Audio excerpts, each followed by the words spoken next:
Hi guys, and welcome back to Pura Track Learning. But today we're talking about the importance of systems in your business.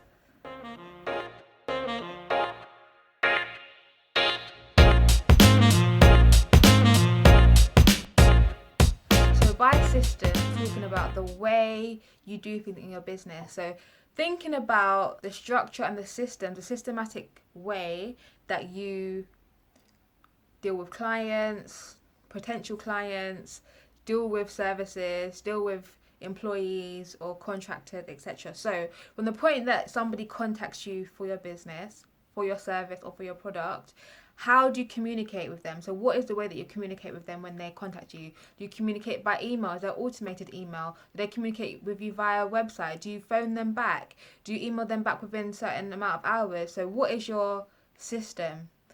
How long is it before you contact them back? Who contacts them back? Is it you? Is it somebody that you've designated that responsibility to? When you've made contact with them, what do you offer them? What do you say in that email, that phone call? What can you offer them? How do you accept payments? Do you allow installments? Do you allow monthly payments? What is the maximum minimum installments that you allow? How do you send your invoices? Do you have different bank accounts for different projects, or do you have one bank account? How do you chase up payments that need to be made? How do you make sure that payments are kept on time? Who does your finances? How often do you check your finances? When do you put out certain posts? When do you put out certain marketing material? How often do you do marketing campaigns? Do you do marketing campaigns? What marketing campaigns do you do? So it's really getting those systems in place.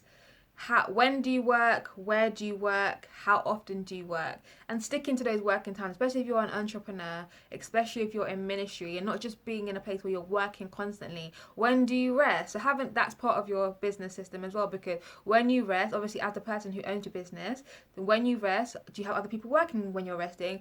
When you rest, does the business rest? So it's just a case of when you're resting, how do you respond to clients? Have you set your automated email to let them know that you're out of office for this period of time, and when you're back, how soon after you're back are you going to contact them? So just saying all these questions to get you thinking. It's important to have a system in your business because it helps your clients to feel comfortable. It helps them to feel that you know what you're doing. It helps with the customer service experience, whether it's a product or service. It helps with your customer's experience so that it's consistent. If you say for one person, do you know your pricing? If you're constantly changing your pricing, yes, you may change your pricing once a year. That's common. You may change it even twice a year, but letting people that are already your clients, maybe letting them, how often in advance do you let them know that the prices are changing? When do you change prices? It's not just pulling numbers out of thin air. So for one client you say this price, and for another you say another price, and then they communicate and they're like, hold up, I paid this much, they paid that much. But it's a case of being consistent.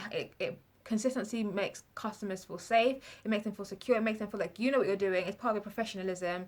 And so considering your system that you have in your business, when, where, what and how do you do the things that you do within your business. So I hope that helps you guys, and I'll see you next time on Pure Track Learning.